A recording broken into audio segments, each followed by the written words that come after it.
השם מולך תוגי להוות, ישמחו עם רבים, לא מוזעתם אויבים מספיע שעביר לסיצלח. They occupy our name, our identity. I was still very much loyal to the Zionist ideology. Those symbols mean something to me. That Star of David, that is on the menorah, that is in our religion of thousands of years. You say God promised land, you said the Torah. You don't believe in the Torah. I already warned that Israel would become far more extreme, far more closer to an apartheid state. I came home and I told my husband, we have to get out of here. Israel is complete mania.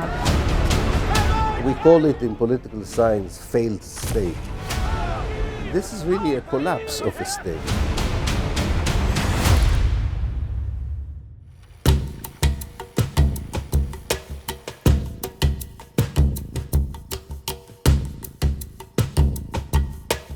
I'm a rabbi here in Stamford Hill. I born in Jerusalem and we gone out from there in 1970. My grandmother has died in Auschwitz.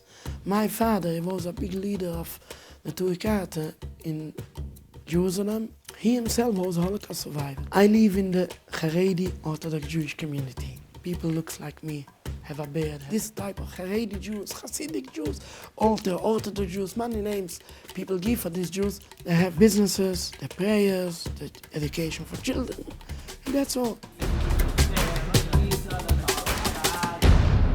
I was born in 1954, that is a few years after the establishment of the State of Israel.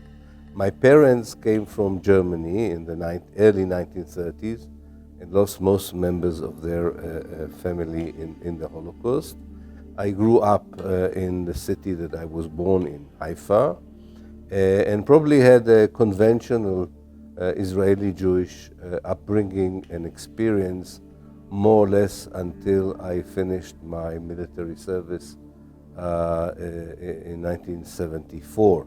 I participated in the 1973 war on the Golan Heights. I was still very much loyal to the Zionist ideology and didn't question any fundamental way.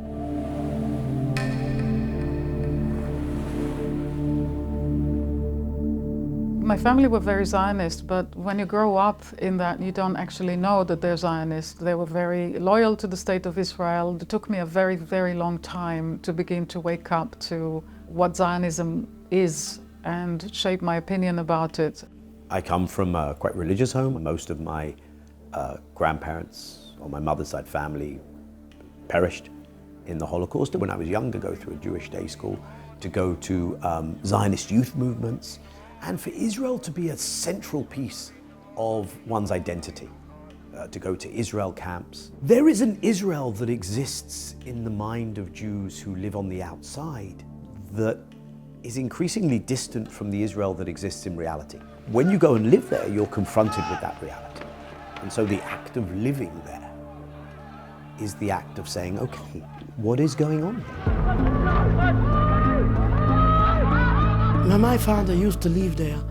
He was demonstrating very much against the state. He didn't serve in the army, and he was beaten very much by the Zionist police. He was in prison. Maybe he was more in prison than at home. I cannot say much more. But what they're doing for the Jewish people is terrible. The truisms of Zionism before I reached the university and started my postgraduate studies in the late 1970s. Conventional education that I was receiving had a very clear narrative, historical narrative of what happened in Palestine. We were taught that Palestine was an empty land, a land without people, waiting for the people, the Jewish people who were without land. We were persuaded that the Jews were actually returning to an ancient homeland that were taken from them during the Roman times. And a second feature which was very important is that the Arab world around us is hostile because of its religion, because of its political culture, and because it is anti-Semitic. And therefore, we are doomed to defend ourselves and fight for the survival of the state because they hate us or they are against us because we are Jews. When you graduate from the Israeli education system, you really believe that you live in a democracy that is loyal to universal values of morality and humanity. You're effectively traumatized by the state, by the education system. And when you're brought up there, from a very young age, you're exposed to images of the Holocaust. If you were living there, this would be you. So just remember, the state of Israel is what keeps you safe. In Israel, you have to live in fear. The entire population is kept in a state of fear all the time. Zionism is a state ideology, which means it encompasses every walk of life. When you go to the kindergarten, you already are exposed to the Zionist narrative and ideology as a toddler.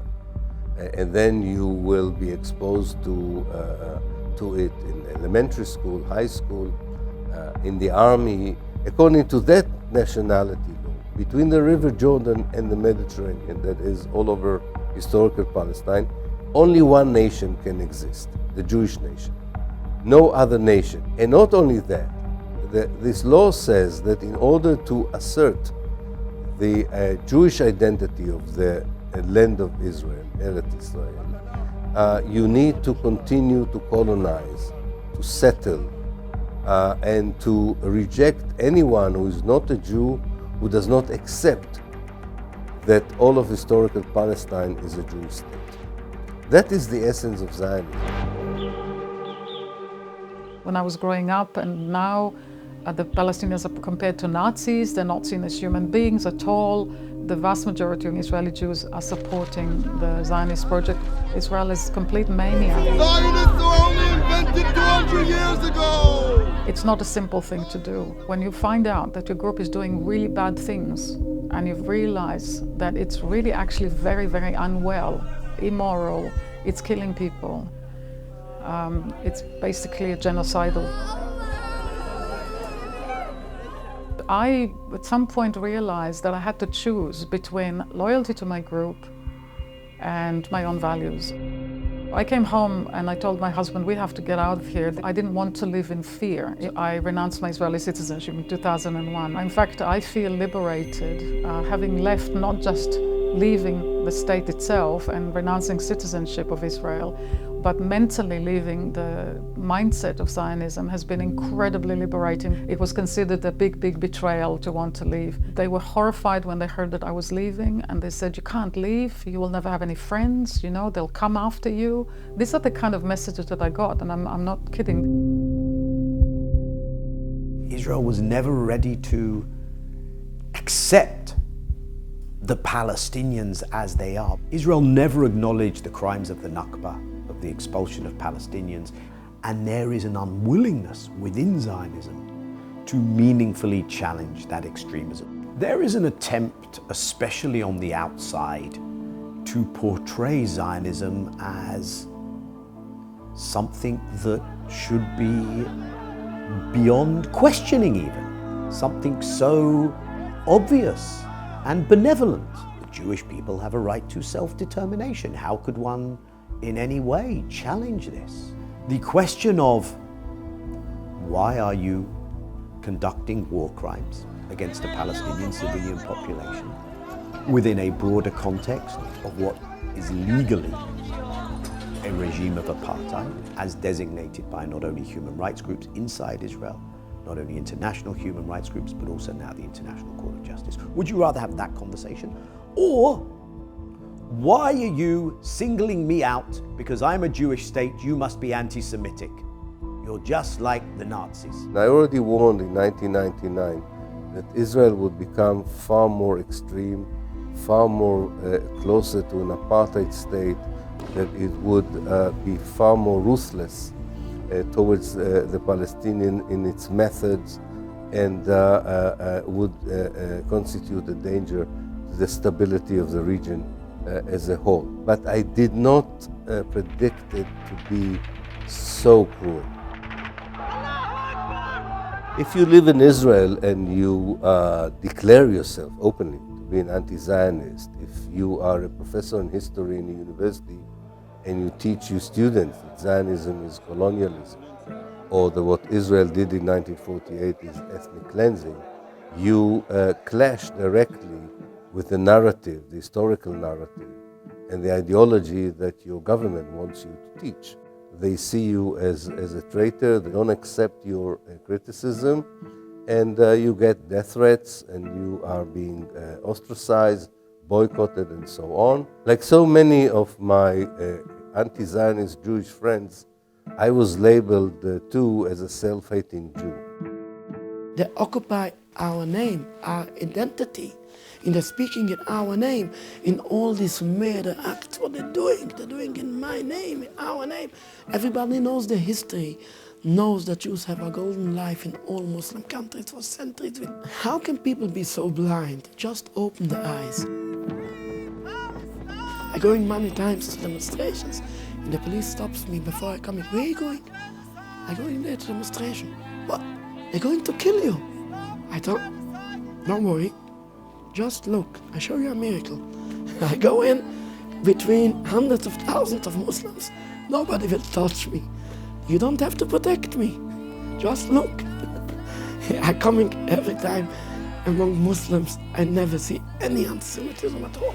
Just look, from the Jewish point of view, where is the most dangerous place for a Jew to live today? You go the whole world, you will come to one point, State of Israel. The question of what will happen in this land and whether, not a theory of Zionism that I was brought up with, but the practice of the State of Israel, and the state ideology is called Zionism. And the reality there is a reality that is not enabling of an existence which is going to work, of course not for Palestinians, but also for Jews. And I feel now that this is coming apart. And therefore you see that some of the most vociferous, determined, angry voices in this period have been the voices of Jewish people saying, not in my name. Those symbols mean something to me. That Star of David, that is on the menorah, that is in our religion of thousands of years. The founder of Zionists, his name was Theodor Herzl from Vienna, Austria. He don't believe in God, he don't believe in nothing. The Judaism is completely a religious movement, have nothing to do with any nationality, with any materialistic things. The Zionists often waving the flag of the promised land, the promised land. You say God promised land, you said the Torah. You don't believe in the Torah, you don't believe in God, you don't eat kosher. How can he be such a strong hypocrite to take out of the Torah something what is for his benefit in ignoring all the other parts? It's written in the 10 Commandments, don't kill, don't steal. The Zionists ignoring everything about the Jewish belief. In the Jewish belief, the State of Israel will come to an end 100%. Israel survive as it is in the long run. In a situation where it has to fight all the time, in a situation where its own society is going through a kind of a civil war between the secular Jews and the religious Jews, even with the huge American financial aid, when Israel's international image has been eroded like never before, and when the Jews of the world are not going to support it anymore. We call it in political science failed states or disintegrating states. And this is really a collapse of a state.